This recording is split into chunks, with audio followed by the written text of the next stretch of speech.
The webinar, Spring Irrigation Tune-Up.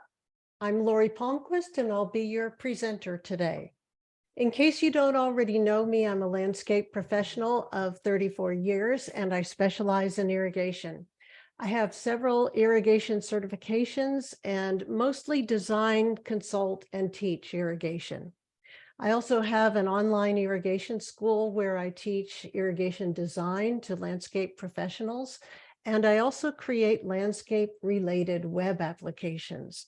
I'll be showing you a couple of those tonight as they're really useful in ensuring that we use water in the landscape as efficiently as possible. So let's go ahead and get started.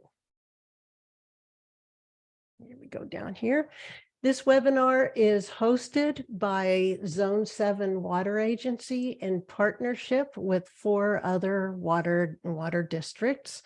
One is the City of Livermore, which is the Livermore Municipal Water Service, and we have Natalie Croak with that water service with us here this evening. And also the City of Pleasanton, the Dublin San Ramon Services District, and California Water Services. All right, so Natalie, would you like to ask a couple of questions? And oh boy, there's no way to type in. How do you want to handle this?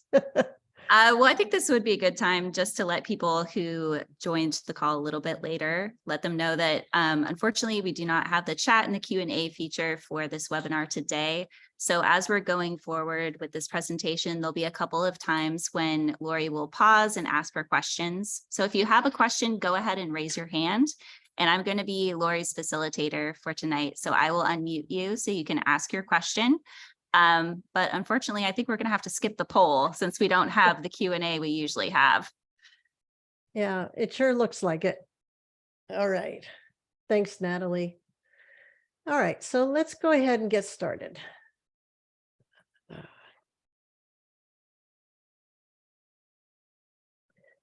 Yes, the heavens have opened up and poured forth their bounty of a resource that we've been missing for a few years. At some point, maybe soon, we'll be turning our irrigation back on. The point of this webinar is to help you with tuning up your irrigation to make sure it's as efficient as possible. But I'm also going to speak a little bit about tuning up our mindset around the availability of water in general. I'm also going to speak to tuning up the landscape itself. And then next we'll cover tuning up. After that, we'll cover tuning up our irrigation practices. Irrigation scheduling practices. And then lastly, we'll address the actual irrigation and its components. I've provided a checklist for this tune-up process that we'll go over as well. And if you didn't get the email with the checklist, then it will be emailed out afterwards as well. So let's see, we'll take a short question and answer break period after I cover the mindset and landscapes portions. So feel free to, oh yeah, you can't type it in. So just save those up, maybe write them down. And then when we take a little break for Q&A session, then Natalie will watch for you to raise your hand, and then she'll give you the opportunity to ask your question. All right, so here we go. Now, around the mindset type of thing, it's I looked at the records, and Livermore actually received 34 inches of rain in this water year. Now, a water year starts on October 1st and goes to the September 30th of the following year. So right now we're in the 2022 water year. And so what I've done here is just to really stress the fact that we're usually in drought, is that I have these drought monitor, these came from the drought monitor website, and I have these I have these depictions of the severity of the drought from 2001 to 2021. And so the darker the colors, the more severe the drought. So looking at them here, I can see that in only 5 of these 21 years were we not in some appreciable level of drought. So 16 out of 21 years, that's 73% of the time. So we've been in drought in this century, we've been in drought 73% of the time. So this just tells us quite emphatically that, yes, we received a lot of rain, but drought will be cycling around again. And so we need to be mindful of how we use our water and use it as efficiently as possible. Now this is a bar chart where what I've done is I've taken rainfall totals in inches per year, and I've taken the plant water requirement in inches per year. And it's really convenient because rainfall is measured in inches, plant water requirement is measured in inches, and irrigation water is measured in inches. So it makes it really convenient and easy to take those pieces of data and put them together, plot them together in a graph type of thing. So the blue bars represent the inches of rain that we got. Now this is Richmond, California. This is my own observation of the city that I live in. And it's from the year 2007 to 2021. So it's a span of 15 years. And I have the number of inches along the left-hand side. And the blue bars are the amount of rain that fell during those years. And then what I did was I plotted the water requirement of high water plants, which is the red line, moderate water plants, which is the orange line, low water plants, which is the green line. And then this purple line represents low water plants with at least an inch of mulch spread over the planted area. And that number, that's actually 25% lower than the low water plant requirement. And that number comes from a study done at Texas A&M University, where they found that just 1 inch of mulch covering a planted area lowers the plant water requirement of that area by 25%. And so that's big. That's big, just an inch of mulch, and you use a quarter less water. You only use 3/4 of the water you would normally use. And that's because the mulch holds the water in quite effectively and reduces the amount of water that is left, that leaves the soil due to evaporation. So I state here, California is a low water state. So I'm a low water plant pusher here. I'm a low water plant advocate, and I'm stating that California is a low water state. And if you look at all this rainfall, and you can see that in only 1 of those 15 years was there enough rainfall to support high water plants. And in only 3 of those 15 years was there enough water that fell to support moderate water plants. But in every one of those years, low water plants are supported. So this tells me quite emphatically that California is a low water plant state. Now, if we had been really heavily restricted in any one of those years where they had said, prohibited the use of potable water in the landscape, then the question I have is, if that had happened in any one of those years, which of these plant types would have survived that? Okay, I think the answer is quite obvious here. Only the low water plants would have survived that. Okay. And then here I show, this is actually my mother's side yard, and she lives on a corner, and her side yard is practically all grass and then some foundation plants up against the house.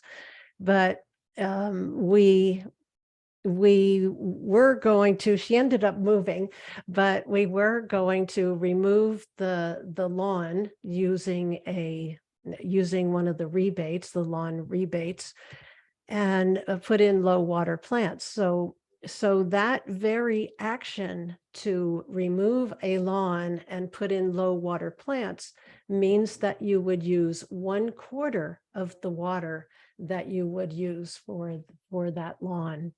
So turf grass uses 4 times as much water as low water plants do, and double the amount of water of moderate water plants. Okay. All right. So that's the tune-up of the mindset.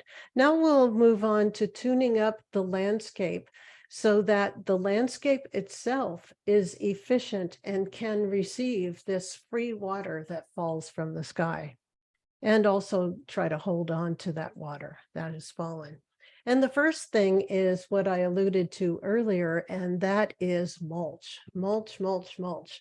Mulch is the lid that holds the water into the landscape, that holds the water in the landscape. So having at least 1 inch of mulch will reduce the evaporation significantly, so that we can hold on to that precious water that falls from the sky, and then hopefully use much less water that comes through the pipes in our irrigation system. Or even sometimes just really delay that actual turning on of the irrigation until the soil dries out, and the thicker the mulch on top of the soil, the longer it takes to dry out. Okay, enough for irrigation. Now this is temperature readings that were done by a master gardener colleague of mine. And he took an infrared thermometer, and he, on an 88-degree day in Walnut Creek, he measured the temperature of, in the left one, it's just bare soil. So 88 degrees in Walnut Creek, the soil was 132 degrees.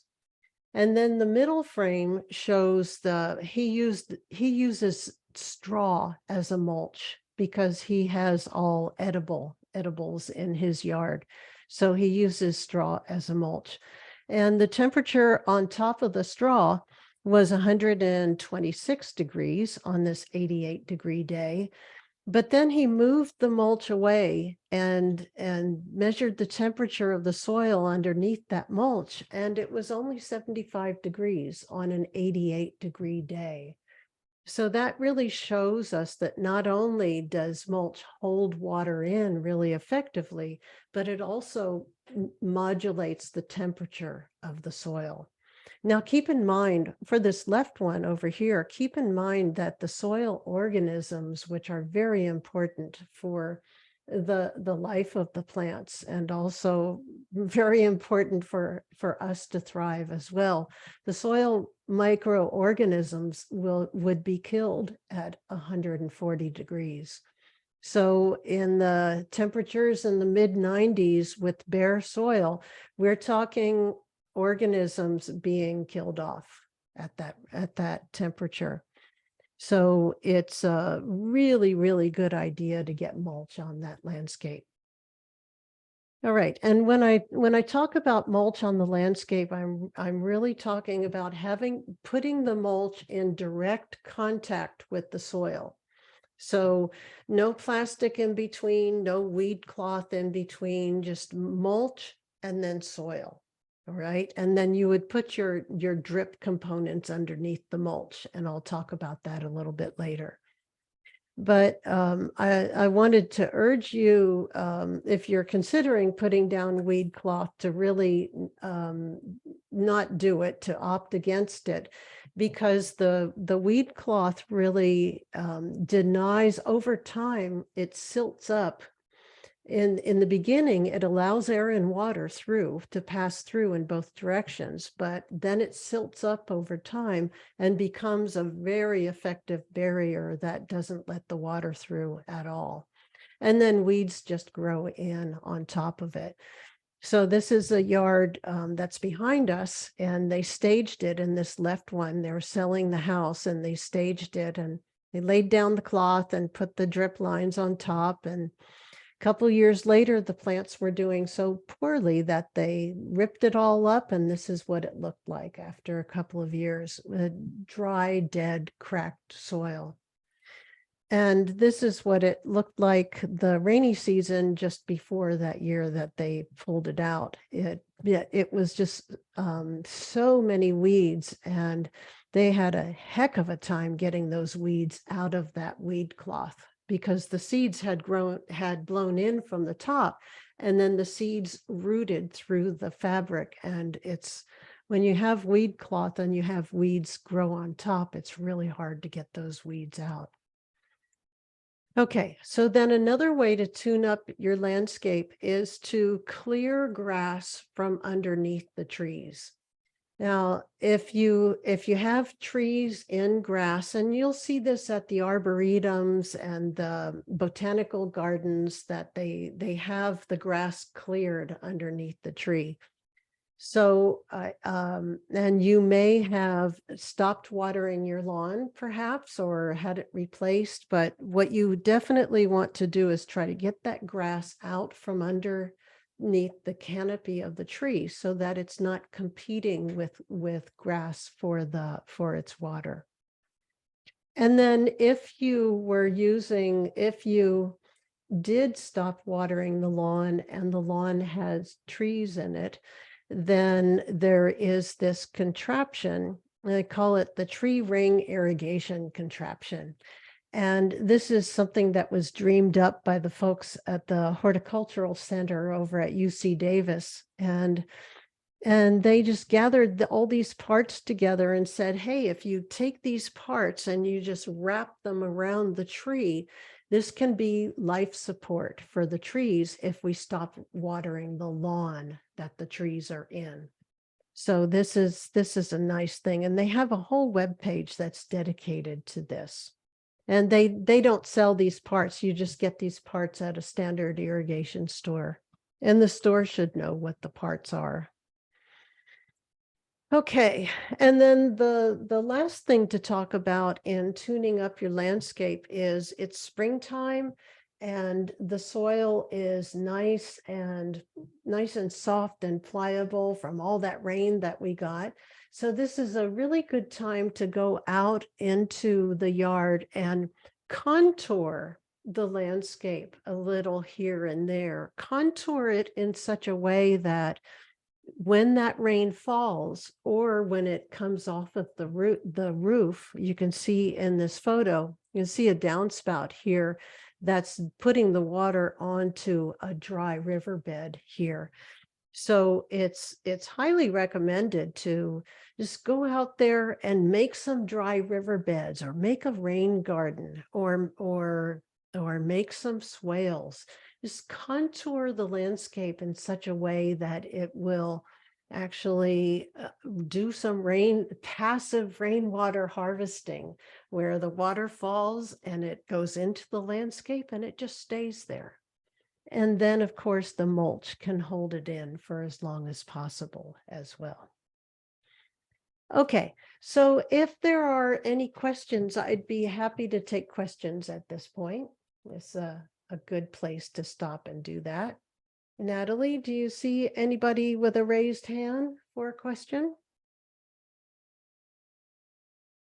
Not yet. Oh, just got one. All right. Emrata, I am giving you the ability to talk. Go ahead. Okay. I have a question right now with all the rains. When do you think we should start the irrigation in our lawns, and what will be the new requirements? Is it like alternate days, or how is it going forward? Okay, yeah, great question.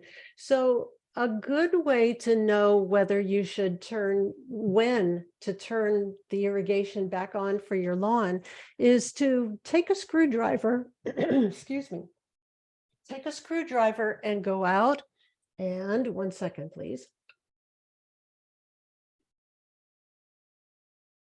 Take a screwdriver, go out there onto the lawn and push the screwdriver into the lawn.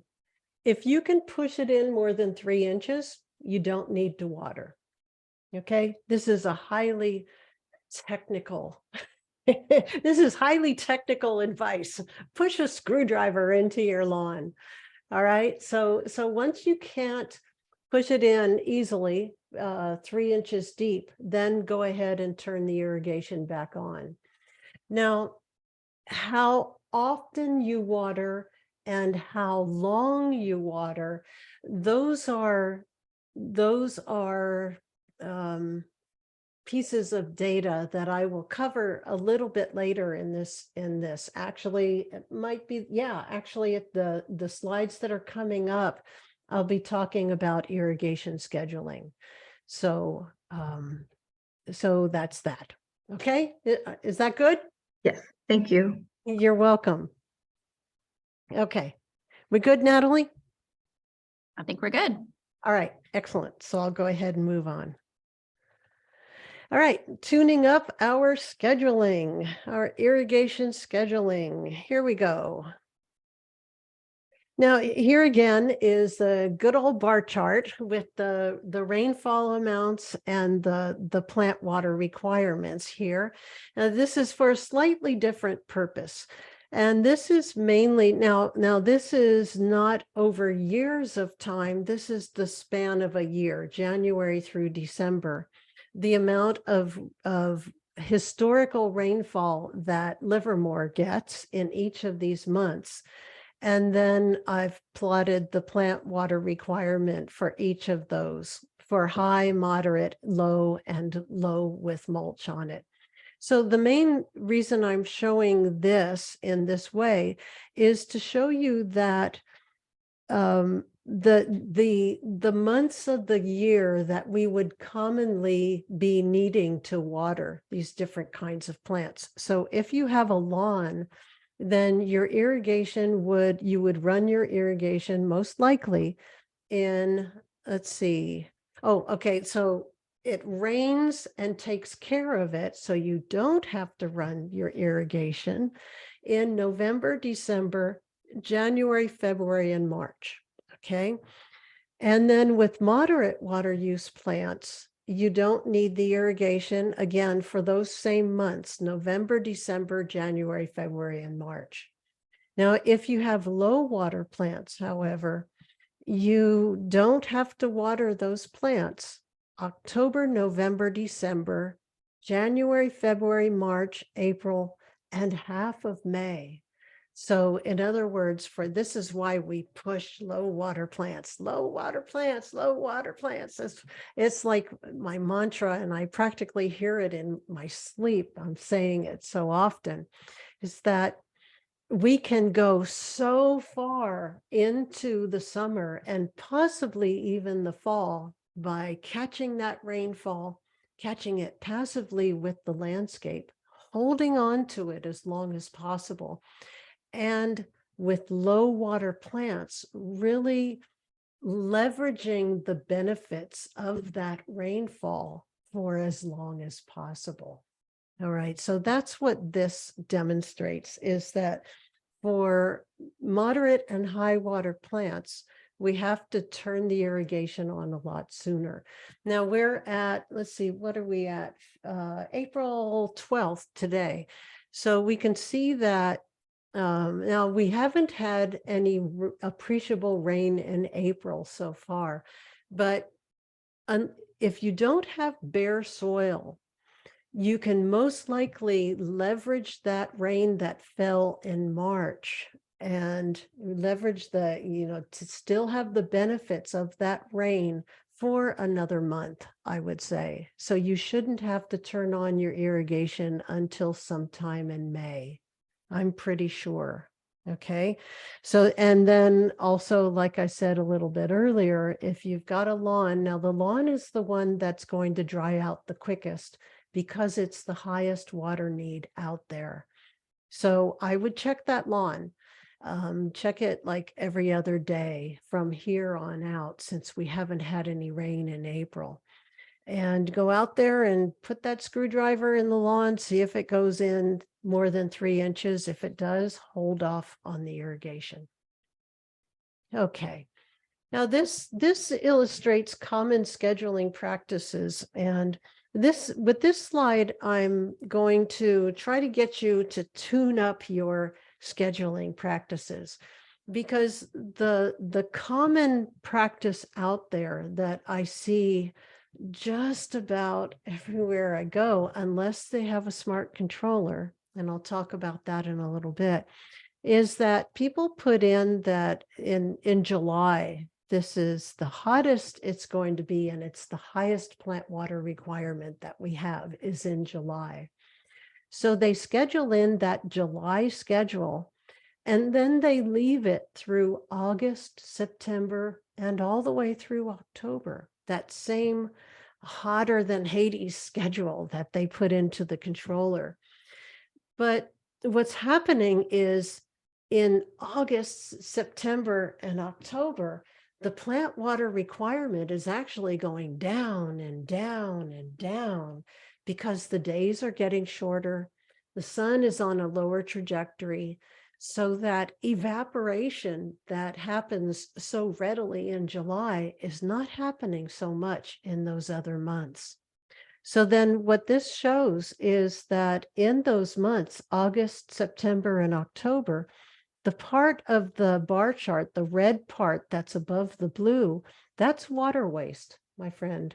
So I really wanted to make you aware of that, because there is a general belief out there that, well, for one thing, people say they leave it like this because we've got 100+ degree temperatures in August, September, and October. But even though it's really hot, the plant water requirement is still going down, down, down. So the general belief out there is that it's great to adjust your irrigation schedule seasonally.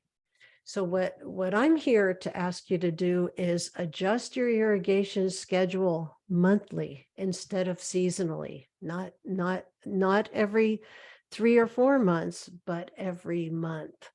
And the main reason is because you can see the water waste that happens here, especially between July and October. All right, so that's tuning up your scheduling practices.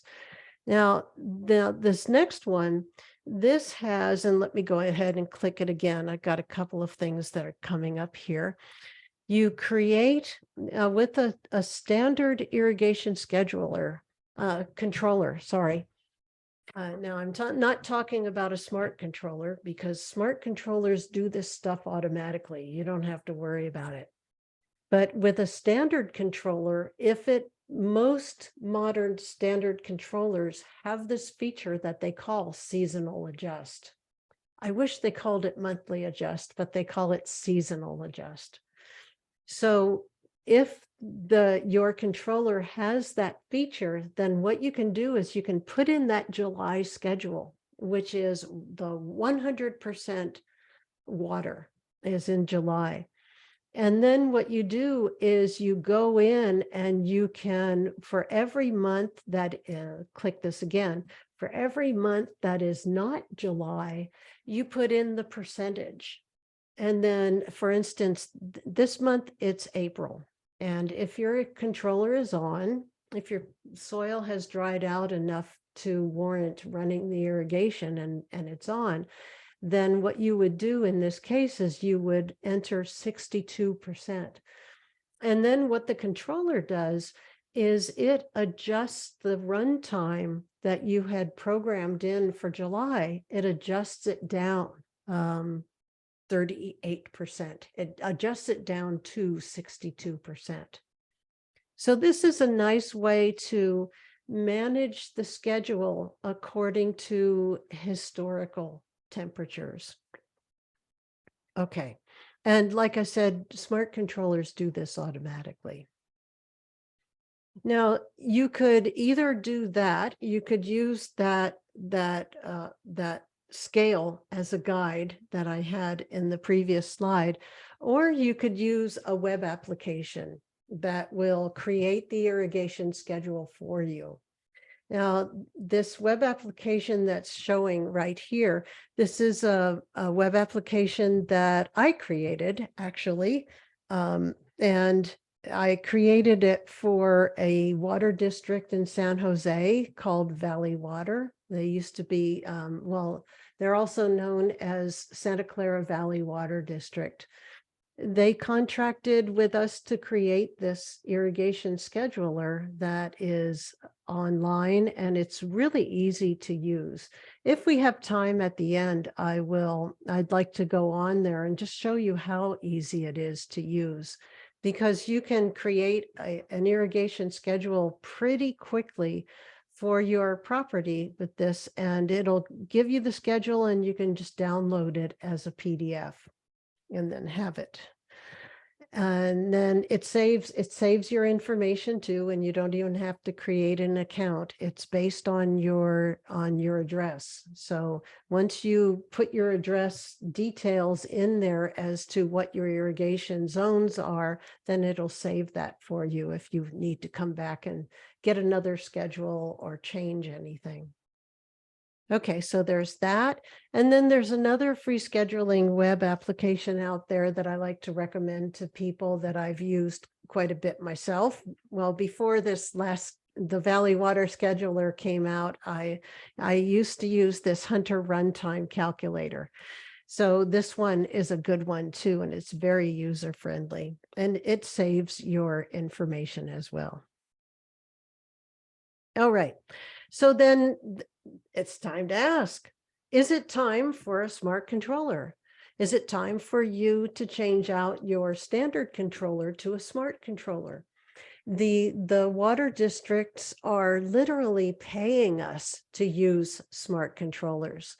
So the water districts in Tri-Valley region, they all have the smart controller rebates, and it's in my experience, I just love smart controllers. I am a total advocate for them because I've seen them save so much water, so much water. It's just really amazing. And then you can control your controller from a web application or an iPhone app or an Android phone app. It's just so easy. You can be on vacation and change your schedule and your controller. So if it's time, I urge you to go ahead and take advantage of that and use a smart controller. They're getting more and more user-friendly all the time. And they save a lot of water. So then what is a smart controller then? It's an irrigation controller that self-adjusts every day based on real-time weather or soil moisture. And it's like a thermostat, only it controls water instead of heat and air conditioning. All right. So then I think this is the last one about scheduling. Yes, it is. So I wanted to show you this graphic because this one shows you really well, really how irrigation scheduling works and really kind of the algorithm behind irrigation scheduling or successful irrigation scheduling. And that is, we start with a full soil container. So they show here one plant in this container and they show the roots. And really that one plant represents the whole irrigation zone. So we have an irrigation zone, and we like to call that area of the soil where all the roots are, we call that the soil container.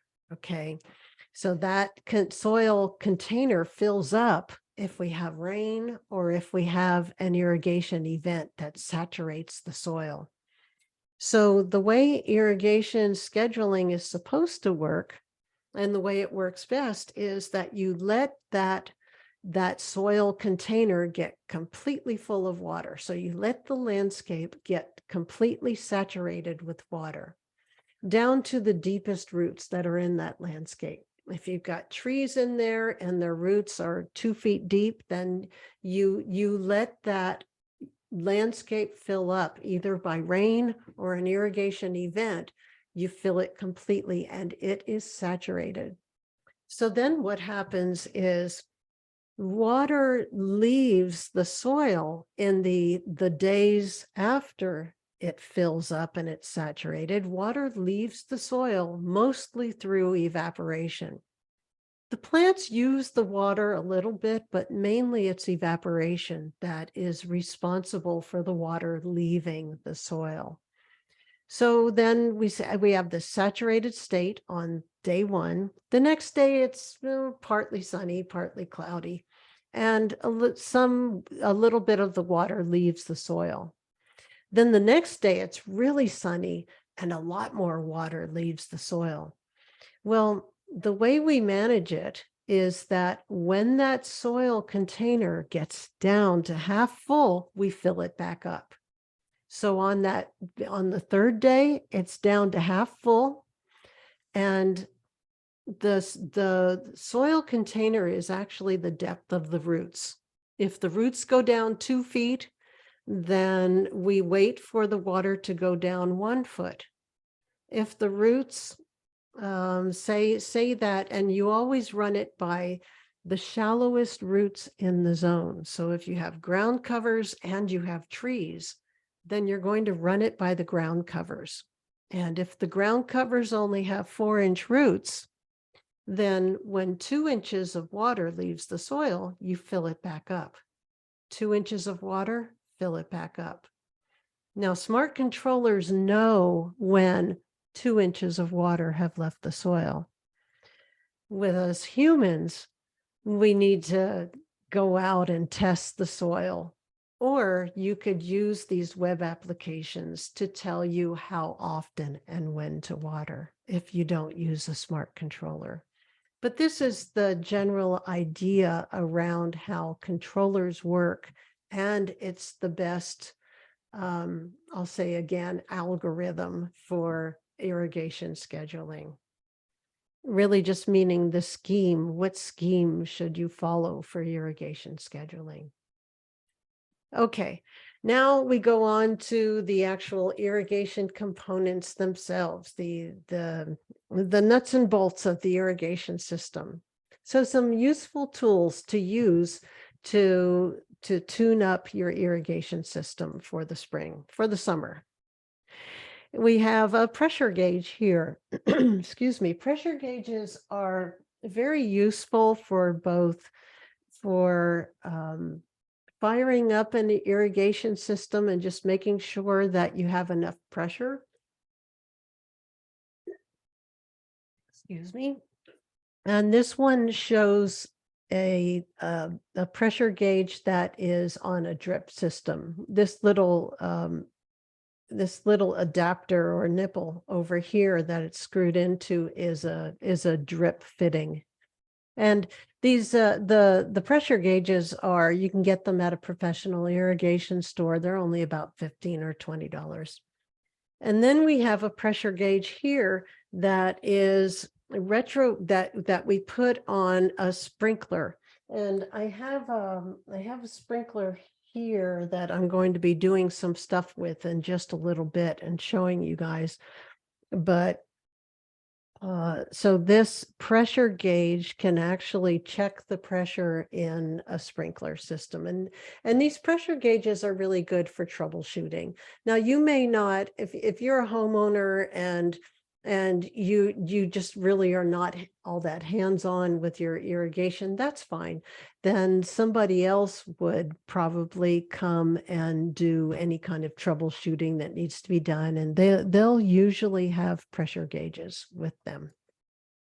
All right. Another useful thing is to use a soil moisture meter. just these moisture meters that we use for our houseplants inside. They're perfectly great to use outside as well. In fact, you could use that to test the lawn too. And I've got one here. This is you're going to be really jealous about this, but this is my Froggy moisture meter. You haven't lived until you've had a Froggy moisture meter. All right. So moisture meters, and then the good old soil probe to see how deeply the water has penetrated the soil. Maybe you turn on your sprinklers and you're just not sure. You ran them for 10 minutes and you're not sure how deep the water penetrated. Then you can use a soil probe to check the depth of the soil and see how deep down the soil is either moist or dry. And I do recommend, if you get a soil probe, to get the kind with a little peg on it so that you can drive it down with your foot. Otherwise, if they don't have a foot peg on them, sometimes they can be hard in our clay soils. It can be hard to get those soil probes into the ground. A few more tools. We've got hand rake. We've got a soil knife, which is also known as a hori-hori. Pruners, different sizes of screwdrivers. Wire strippers are optional if you're going to be, some people like to redo their wire connections every year so that the connections are nice and solid and strong. Multimeter is optional to troubleshoot irrigation electrical problems. And then we have the soil probe, which I already showed you, and the soil moisture meter that I already showed you. Okay, now this is the anatomy of an irrigation system. And I just love this graphic that was created by Hunter Industries. They are an irrigation manufacturer. And this shows you really the bones of an irrigation system and all that stuff. That this is probably what your irrigation system looks like underground. So now we have X-ray vision and we get to see how the pipes are run and the valves in their boxes and everything. So let's see. So we have they tapped into the water line before it went to the house. And that's what we do in irrigation design, is that we try to grab that water before it goes to the house. And then it won't be affected by whatever's happening in the house pressure-wise. So we grab that first. And by the way, this does require a plumbing permit to tap into the water main for the house. And then we have our components out here. I'm not going to talk about these components, but we have the underground piping of PVC pipes, and we have a couple of irrigation zones that are sprinkler zones. We have this zone over here that is mid-range sprinklers. And then this over here has the long-range sprinklers on it. And then we've got a little drip system in here, and boxes with the irrigation valves underground in boxes. And then, of course, we have our irrigation controller hanging on the wall there, and with a little weather sensor that makes the controller smart. Okay, now if you got something like this in your yard, you're on your own. I can't help you there. All right, so then the process, what you do is you turn on each zone, each valve, one at a time, and you walk around and you look and you listen. Now, for the sprinkler systems, you can walk around and you can look, and you can see if sprinklers are sunken down, or if they're pointed off in the wrong direction, or if they're tilted, or if plant material is blocking the sprinklers. You can see all of those things with sprinklers. Now with drip, what you need to do is listen, because hopefully you've got your drip lines underneath the mulch. Okay, so we put the drip lines on top of the ground. We don't bury drip. We put it on top of the ground, and then we put mulch on top of that. And the mulch not only serves to hold in the moisture and provide food for the microorganisms, but it also hides those drip lines from wildlife. And oftentimes people tell me that critters are munching on their drip tubing. And what I always say to that is cover it up. Cover it up. They are much less likely to gnaw on the tubing if it's covered up with mulch. Now, it's not that you hide it and they don't know it's there. Of course they know it's there, but they're just much less likely to munch on it if it's covered up. And then another thing that I always say about that is give them water. It's not the drip tubing they're after, it's the water inside the drip tubing. So if you just give them water in your yard, they're much less likely to have them chewing on the drip tubing. Okay, so flushing the sprinklers and cleaning the filters. So this is this shows using a little grabby tool. Now I've got a couple of I can demonstrate this to you here. I have a sprinkler head and got going to pull up the throat. Now these the throats on these sprinkler heads are the springs are really strong, so you need a good strong tool to hold this up, because when you flush it, what you need to, whoa, hello. Okay, let's see here. See if I can get this to hold. Come on, baby. All right. So then what you do is you turn on the sprinkler zone and you remove the nozzle. It's best if you can find the very last sprinkler in the line. You may not know where the last sprinkler is. And in fact, it might be in a loop. It might be in a circle. The pipes could be circular in a closed loop. So if that's the case, just turn on the irrigation zone and look for the last sprinkler that pops up. And chances are the last one to pop up is the last one in line. So that's one way to do it, but it doesn't hurt. If you don't know which is the last sprinkler, it doesn't hurt just to go up to a sprinkler and take off the nozzle, hold up the throat in some way. Now you're not going to want to hold it up with your hand, because when the water starts coming out of here, you are going to get totally soaked.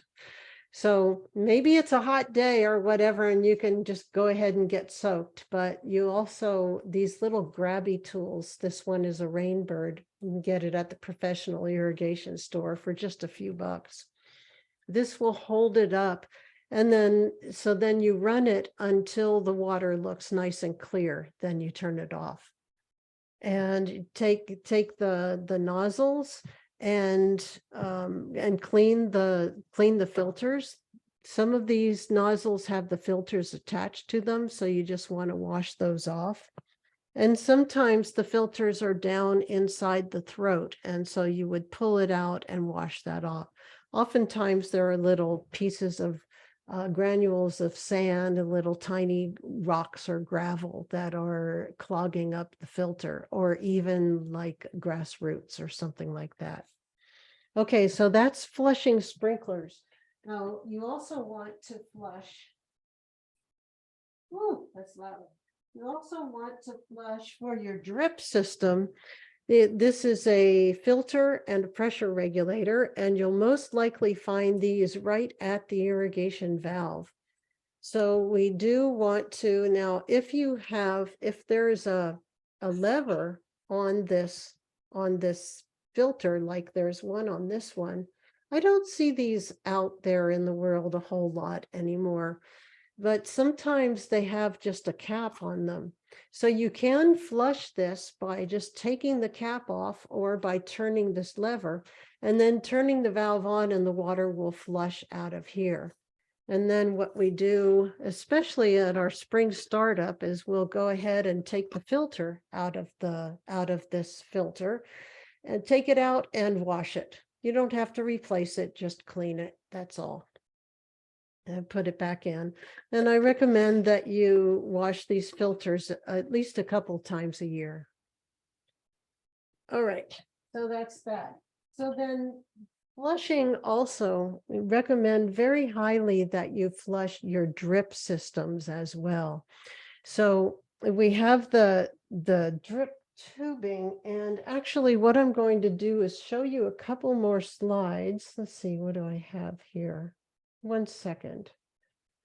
Yeah, I'm going to show you a few more slides, and then I'm going to actually show you how to create your own flush point in a drip system if you don't know where your flush point is. And because it's really common to not know where to flush the drip system. So I'm going to show you how to create your own flush point.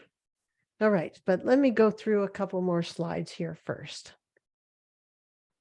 Okay, so then in the way of sprinklers, I'd like you to be aware now we're tuning up our irrigation, and then this is also a really good time while you're tuning up and firing up your irrigation system is to make sure that you have the most efficient components in your irrigation system. So what I've shown here is irrigation sprinklers and nozzles. That now a nozzle is that part that screws into the top of the sprinkler. Okay, this is the sprinkler head, and then this guy, this little guy here, is the nozzle that actually sprays the water, and it just screws into the top of this head. So we have on the bottom row here, we have inefficient sprinklers, and in the top row, we have efficient ones. And I recommend very strongly that you change out your inefficient nozzles for efficient ones. This fixed spray sprinkler, this is the kind that most people have that I see. They're the most common type of nozzle out there. And the reason it's considered inefficient is because it applies water way faster than our clay soils can actually absorb or infiltrate that water. So we recommend that you change it out for a sprinkler nozzle that applies water much more slowly. And that's these top two guys here. They call these multi-stream nozzles. And the brand names are the Hunter MP Rotator and the Rainbird R Van. And there are a couple of other manufacturers that make this type of nozzle as well. There is a Toro Precision Rotary nozzle as well. And the Hunter, Rainbird, and Toro are really the most prevalent brands of irrigation parts in the Bay Area. So that's mainly what you'll see is Hunter, Rainbird, and Toro parts. So these are efficient and these are inefficient. Now the brass sprinklers, if you have these brass sprinklers, I recommend that you just take them off, get rid of them, and replace them with pop-up sprinklers, with this standard pop-up sprinkler. And this is because these guys are super inefficient. They only pop up about 1 inch, and no matter what they water, nothing is less than 1 inch tall. So everything that they spray, they're just spraying the water right into the plant material, including grass. Unless that grass is less than 1 inch tall, it's spraying right into the plant. So we just recommend that you just get rid of those and put in pop-up sprinklers. And then this is a pop-up sprinkler, the guy with the really strong spring. I'm not going to pull it up again. These impact sprinklers, they're considered inefficient because they kind of go out of whack, out of adjustment fairly easily and quickly. So then on the top part, we have our multi-stream nozzles, and we have our single stream rotor, and this is a longer range sprinkler. These guys spray like 25 to about 105 feet. out there. So you'll see those long range single stream rotors in the larger areas. Okay, and then this is just a closer view of those efficient sprinklers. This is multi-stream, and this is actually a nozzle that is a fixed spray nozzle, but it's an efficient fixed spray nozzle. This is called a Toro Precision nozzle. And this is an example of the Hunter MP rotator here. And these nozzles are 20% more efficient. And I've proved this out by doing irrigation audits with the standard fixed spray nozzles and then changing them out to these efficient nozzles and then doing another audit and came out with 20% better coverage on that. So that told me that, okay, these are 20% more efficient just by virtue of changing out a nozzle. No digging, no moving sprinklers around, just unscrewing something and screwing something else in. So this is like, we call this the low-hanging fruit of water efficiency, and just changing out the nozzles. Okay, and of course, 20% more efficient means that you'll use 20% less water. Okay. Pressure regulation, springtime, irrigation startup, it's a good time to check and make sure that all of your drip zones have filters and pressure regulators. I showed you this before.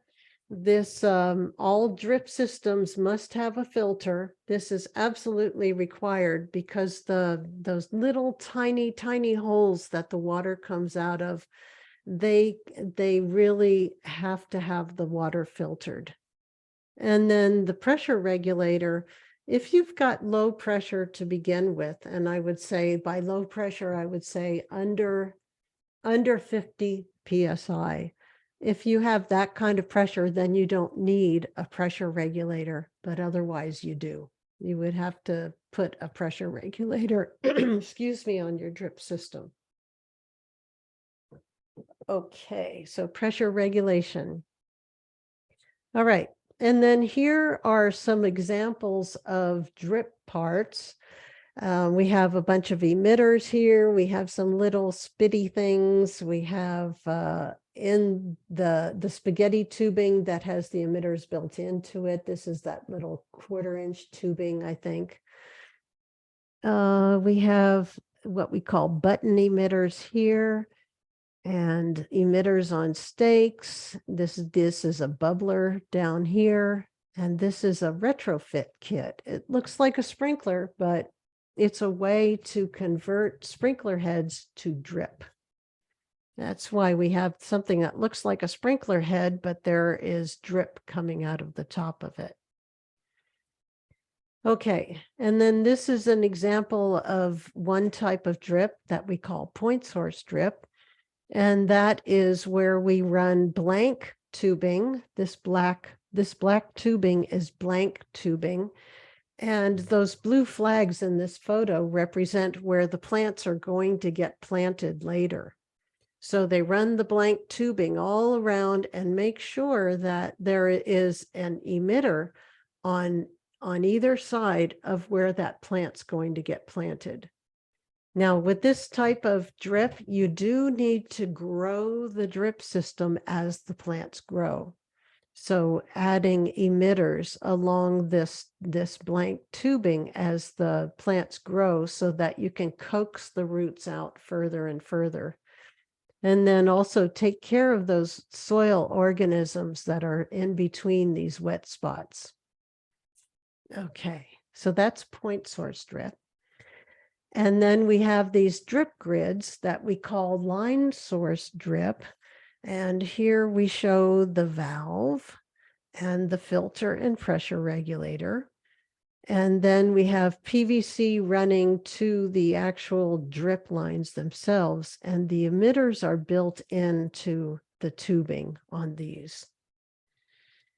And then we have an example of this drip grid. Now, I did want to show you, now I told you that let's see, let me grab these brown tubes here. I told you that in some drip systems, you don't know where the flush point is. Now with drip, actually with sprinklers and with drip, you absolutely must flush the irrigation zones, whether it's sprinklers or drip. And with drip, it's actually more important that you flush the zones.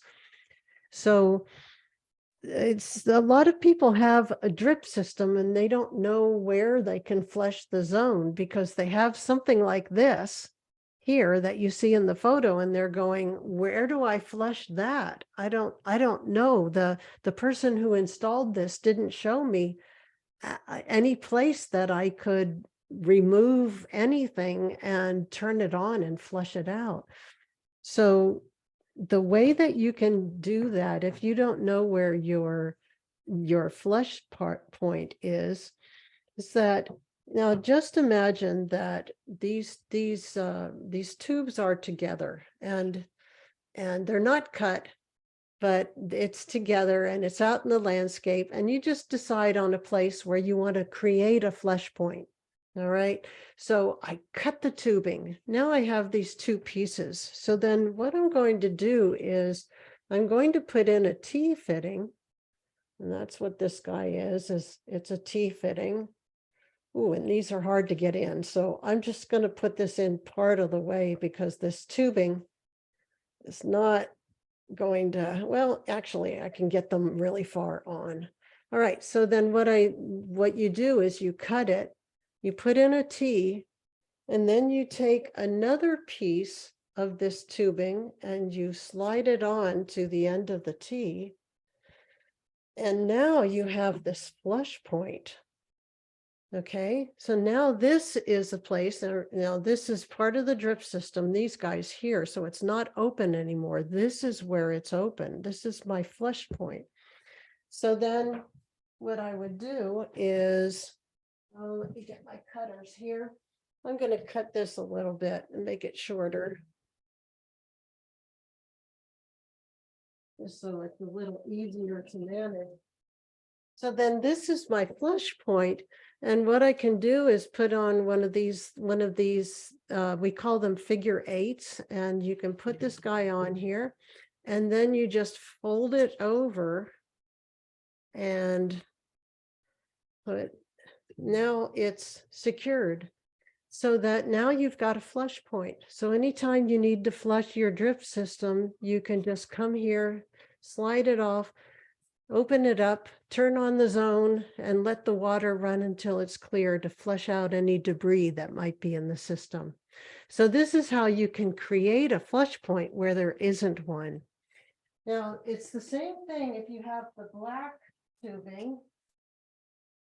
If your drip is this black 1/2-inch tubing instead of the brown stuff, then you probably have fittings that look like this. So if you pretend that this was solid and I didn't know where to flush this, so I cut it, and now I take these two pieces and I put them into this T.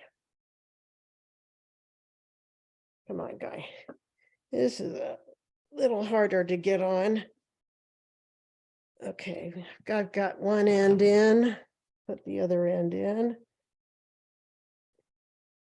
Okay, so then now I have my place where I can make a flush point. So then I take another piece, just like I did on the other one, and I put it in there. Now I've got my flush point. So then again, we have our little figure eight, and I'll put it on there. Anytime I need to flush this, I would just open this up. Let's see, so it would be like this. It would be sitting there like this. I just open it up, go ahead and turn it on and flush it out. All right, so that's how you create a flush point where there wasn't one before, and you don't hurt anything by doing that. Okay. All right. So then let's go ahead and move on here. So let's go ahead and have a look at the handout then. And Kevin said that he sent these out. He emailed these out to the people who were registered for this. And he can, if anybody missed that, then they can get sent out again. What I need to do is do a new share here and share the handout. Let me move this guy out of the way. Okay, so this is the handout that I made. It's a checklist, and actually let me make this a little bit bigger so that you can make out what these words say. This is a checklist to see up here, walkthrough site evaluation. And down here it says this checklist courtesy of the Green Gardeners program. I used to teach that program, and I just really loved this checklist that they had for this program. So I accommodated it and attributed them for it. But this is really great for checking your irrigation system. And as you can see here, you not only check the irrigation system, but you can check the plants as well. So look over the plants. Let's see. There are various things that you can look for. Are there dry spots? Does an area look like it's overwatered? Is there excess thatch in the grass? Does the area need mulch? So there are various questions that you can ask. And then we have sprinkler, what to look for in the sprinkler systems, and then what to look for in the drip systems. So then sprinkler type, it can be either a rotor, a spray, a bubbler, or a drip sprinkler. And this would be like a micro spray, a little micro spray guy. All right, so we would look for broken or clogged heads or nozzles that aren't matched, and just pretty much go through the list for each of the irrigation zones. And this will accommodate 9 zones. So if you have 14 zones, you would just make 2 of these and change the numbers up top. So that is that. All right. So then I'm going to go back to the PowerPoint presentation. I have only about 3 or 4 more slides to go. 1, 2, 3, 4, 5 more slides to go. So I'm going to go ahead and go back to that. Okay. All right. So we looked at the handout, and what's next? Okay. So then we talked about tuning up the irrigation and checking and flushing and changing out your nozzles and doing all that. Now, it's also a really good practice to think about, now, where can I hand water? What area of the landscape could I possibly take water that I've recovered from the house and use that as irrigation water? For instance, at my house here in Richmond, we have plants on the far side of our driveway, and the people who lived here previously that put in the irrigation, they didn't have any way to get water over to the other side of the driveway. So that is like the perfect area to hand water. And so we take all of our recovered water. We have buckets in the showers, we have buckets in the kitchen sink, and when we warm up, when the water's warming up, we catch it in the buckets and we go water the plants on the far side of the driveway. So it works out really beautifully. This recovered water ends up as irrigation water. So, to get in the mindset of conserving water, this is a really great thing to do. Now, you might not have an area like that, but maybe there's an area that is a small irrigation zone that you can just shut off and decide to use your warm-up water from the house to water that area. Hey, why not? So then what I talk about here with hand watering is that First of all, you decide on the area that you can hand water and say, okay, I'm hand watering this area with recovered water from the house. And then, so then there are two questions that you need to answer if you do that. The first one is, how much water do these plants even need? Okay. And then the second one is, how much water am I giving them when I'm standing there with the hose spraying them? Or mainly it's with the hose spraying them. If you're not using recovered water and you're truly hand watering, how much water are you giving them? So to answer those questions, this is a web application that I created. I told you I'd be showing you a couple of web applications. This has been out there in the wild for, I'd say, about close to 10 years now. And it's a free public application. And what this will do is it will tell you how much water in any incorporated city in California during any time frame, any plant material, and for various sizes of planted areas. Whoops. So for instance, if you go to this, and it's at waterwonk.us/how-much. If you go to this, and let's say we want to know, like for instance, on the other side of my driveway, I have a great big shrub that's called an angel trumpet. And it is a moderate water use plant. And let's see, this example here is 8 feet in diameter. And I think that plant is at least 8 feet, maybe 10. But I'll use that as an example and say, if I were in Pleasanton and it was July and I wanted to know how many gallons a week in July that plant needed, because it's a moderate water use plant and it's 8 feet in diameter, then I would just choose those and then I'd click calculate and, oh, I see. That plant needs 31 gallons a week in July in Pleasanton, California. So you can do this for any city in California. So that answers the question, how much water? Okay, so then the next question was, how much water is coming out of this hose or sprayer if I'm standing there spraying the plants, giving it water, irrigating it with the hose? And one option is to get one of these hose end meters. These were really virtually non-existent up to just a few years ago, and now they have literally flooded the market, pun intended.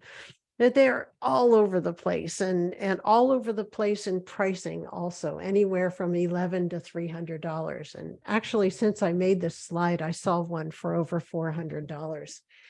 So you can get this hose end meter, and then you know how much water that you're applying in any given moment, or how much cumulative water you have applied.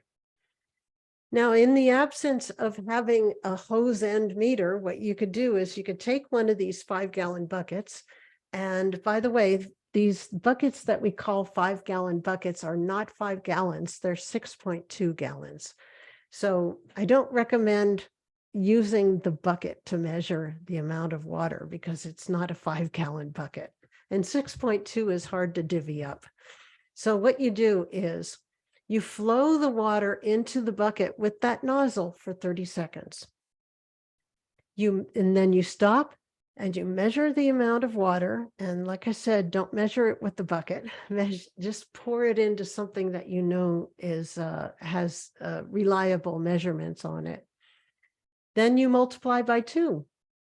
And that will give you how many gallons a minute that spray nozzle is applying water. All right. So for instance, say you planted a street tree several months ago and you want to know how much water you're giving that street tree. So you look it up using the web application and you find out that it needs 15 gallons a week. So then if you determined doing this test that this nozzle applies water at a rate of 5 gallons a minute, and the tree needs 15 gallons a week, then you know that you're going to apply water to that tree for 3 minutes a week. Okay, so that's how you can tell all of this. And then the last slide that I have here is who can assist you with all of this. But I always recommend that people use the professional irrigation stores, and you guys have several of them in your area. I think you've got 3 or 4 professional irrigation stores in Pleasanton and Dublin. You've got Site One, you've got Ewing. I think there's a Horizon out there also, so there are at least 3. And I recommend that you use those because you could possibly get somebody who would walk around with you and make sure that you choose the correct parts. They can even screw them together for you in the right order, matching the correct threads to each other, because that can get a little dicey because there are pipe threads and there are hose threads. And if you try to screw one onto the other, then you're going to strip one of them or both of them if they're plastic threads. So I recommend that you utilize the professional irrigation stores. Excuse me. And also the water districts can help you. And especially with their rebates, they can help you with that. So they're there for you, and they tend to be quite knowledgeable also. And then we have stopwaste.org. I like to refer people to them because they have the wonderful lawn replacement workshops and lots of just a treasure trove of resources on their website. Okay. So then now we're at there are just a couple of water district slides here. So I'm going to ask Natalie to talk about these rebate offerings. Natalie? Yeah, sure. So all 4 of the water service providers that we have here in the Tri-Valley have rebates that can help you make your irrigation system more efficient. And basically, taking a look at this slide here, it's kind of grouped depending on who your water service provider is. So if you receive your water service from Livermore Municipal Water, Dublin San Ramon Services District, or the City of Pleasanton, the rebates that are available to you are the ones under the blue header that says Zone 7 rebates. So of special interest is we have a rebate for converting your lawn to low water use plants. We have a rebate to help you purchase a smart irrigation controller. And I'm just going to mention it because it's brand new. As of a week ago, we now have a rebate for pool covers. And then for folks who are on the call who get their water service from Cal Water, they have a completely separate rebate program, and all of the rebates available to you are under that yellow Cal Water rebates header. They have a lot of similar rebates that the other water agencies are offering, but they have a couple of additional rebates. They have one where you can switch out your sprinkler nozzles for higher efficiency versions. And they also have this really great program that I wanted to mention called the Landscape Tune-Up program, where if you sign up through their website, they will send out a professional landscaper to your home who will take a look at your landscaping, your irrigation system, will make recommendations for how you can make it more efficient, and then they will come back and make those changes for free. So if you get your water service from Cal Water, I definitely recommend that you take advantage of that program. And if you are one of the other water service providers customers, definitely take advantage of a few of those rebates on the top of the screen. Wow, I love the sound of that landscape tune-up program. I want that. I know, it's very cool. Wow, excellent. Okay, great. Thank you, Natalie. So then I just have, let's see, what do I have here? Here is the contact information for all 5 of the water districts. And then we have some other resources here. And if you guys would like, we can also provide the PDF of the slides for this so that we have the resources and the rebates and then all the information that I provided for you in this webinar. So we could provide that as well, if you would like it. All right. So then let's go ahead and take questions now. And we have, it looks like we've got 6 minutes left if need be. So does anybody have any questions?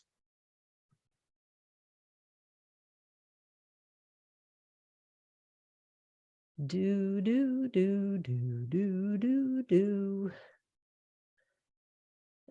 It looks like not. Oh, I must have been really clear. So clear. Everyone is ready to go out there, change up their irrigation system. Excellent. Yeah. So hopefully you guys have all the information that you need. And if you need any further help, contact your local irrigation store. And sorry, is there anything else, Natalie, that you would like to say? The only thing that I wanted to say is I just wanted to thank you so much for coming out tonight and doing this presentation. I know that I learned a whole lot, and I know that a lot of our customers are really going to appreciate this information. This webinar was recorded and we're going to put it on our YouTube channel. So please let your neighbors and friends know that if they were not able to attend in person today, it is going to be online to watch whenever you would like. Beautiful. So that's on Zone 7 Water Agency, on Zone 7's YouTube channel, is it? Yeah. So if Yeah. you just search Zone 7 Water Agency on YouTube, you can find their channel pretty quickly. Excellent. Excellent. And thank you, Natalie, for your help tonight. No problem. All right. Thank you so much, everyone. Have a good night. Night. Bye, you guys.